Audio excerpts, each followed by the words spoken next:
Oscillation, written and read by Art B. Coughlin. This book is dedicated to David, Claudia, Joseph, Joey, and my mom, Julie Culleton Smith. Thank you for always supporting me. In port. Alone at the edge of the sea. The sea breeze waved over Marseille, France, covering the town in a blanket of overcast melancholy. A small ship on the water swayed from side to side, still being tied down to the dock. It thudded gently as the waves knocked against one of the supports. The sun was just rising, making the winter morning even more chilly as the once warm town was freezing up. A young boy was sitting on the dock, alone. He enjoyed watching the ships come into port. Well, perhaps enjoyed wasn't particularly the right term. No one knew why he did it, he just did. Was he waiting for someone, perhaps, or were the waves just that soothing? He adjusted his small, round glasses as he looked out into the sea, resting his hands on a wooden pole. The young boy was lost in thought, watching all those boats float past, until someone caught his attention.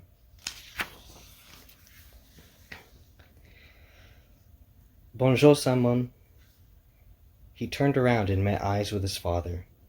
Papa, Simon responded in a neutral tone. His father, Pierre Minor, began to walk towards him. Loud creaks echoed with each step he took.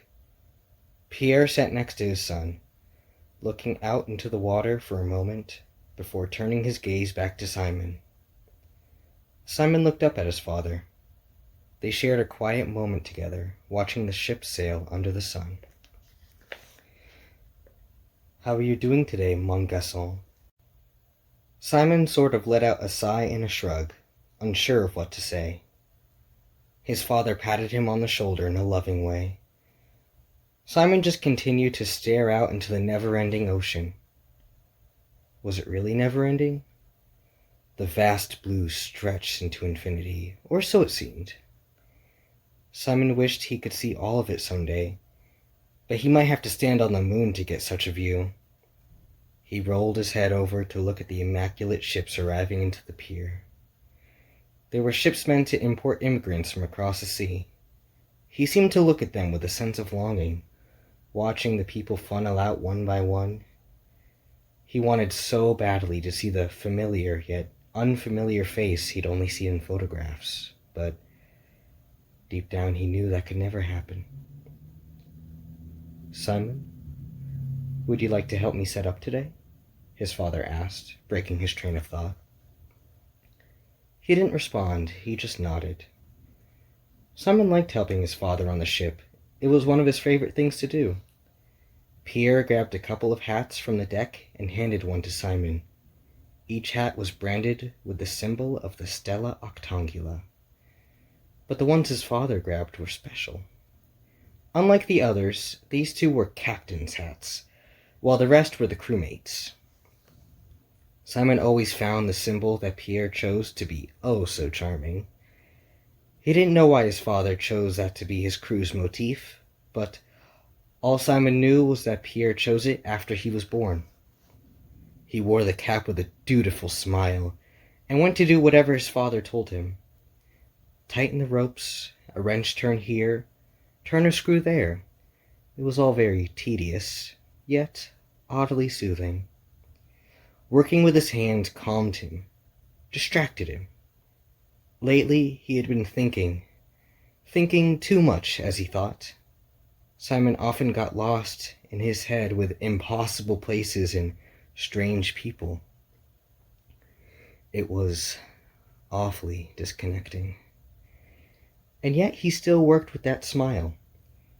Pierre always smiled back at his son, but something was off today. Simon didn't know what it was. Was it the way Pierre's lip just seemed a bit too strained, or Was it those eyes that looked like they'd seen 1,000 years? His father turned to Simon, rubbing his shoulder with a gloved hand. He said, "Si de vieux tu je dois devant." He said ho, Simon completed. A couple hours later, everything was up and ready, and Simon left as his father's crew was arriving. He stood back on the dock and watched his father sail away for the day. Pierre gave a big wave to his son as the ship floated across the water. Simon just gave a slight shake of the hand in return. And as Simon stepped off into the world, he wondered what his life would hold for him. Over the years, his father eventually taught him how to sail. The pride he felt was unmatched. In the mornings, they would load the boat with crates of cargo that were giant to Simon, and in the evenings, Simon would sing to the crew. His father watched distantly, almost as if Pierre was just a shadow, only illuminated by the glint of his glasses. Simon grew, now a young man, and that's when Pierre decided to rip him away from everything. The explanation Pierre gave for yanking them away from their home was, "California is closer to our ports," but Simon found that flimsy at best. He was hiding something, and Simon knew it, but he couldn't quite figure out what. Living in America was so alien to Simon. He knew some English from working with British vets, but it wasn't enough to make any sort of friends.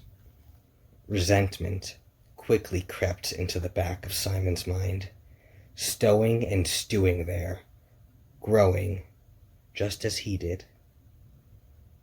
Pierre decided to homeschool him from here on out, which really didn't help Simon's sociability. His father taught him to be fluent in English to get better adjusted to their new life in America, but also Japanese. Out of all the places they traveled to, Japan was the most frequent. But even with so many languages to speak in, Simon still never found anyone to talk to. In the midst of his loneliness, he kept getting lost in that head of his. Simon. Each day was louder than the last. "Hey, when are you coming back, sailor?" The voices beckoned ever closer. "Où êtes-vous allé?" luring him into a world of comfort and safety. "Watashi no koto o wasaranai kudasai?" Simon desperately wanted to grab hold of those feelings, those perfect feelings of happiness. He wanted to tear open his chest and give them every bit of his heart. Simon would crawl through miles of darkness just to rest easy in his own head. The perfect Shangri-La. But life, of course, had other plans. Pierre wanted to get his son help. He was forced into the arms of doctors who would poke and prod and cut their way into Simon's psyche, each scream muffled by an iron door. Only after his diagnosis of dementia praxia, Pierre saw fit to bring Simon back to that empty house he was forced to call home. The everlasting silence was enough to make one go insane. Not only did the silence coat his insides like a plague, people on the streets were reduced to whispers, staring, always staring. Simon felt like a spaceman, far away from everyone with no signal, so alone, so isolated. So one day, he decided to run.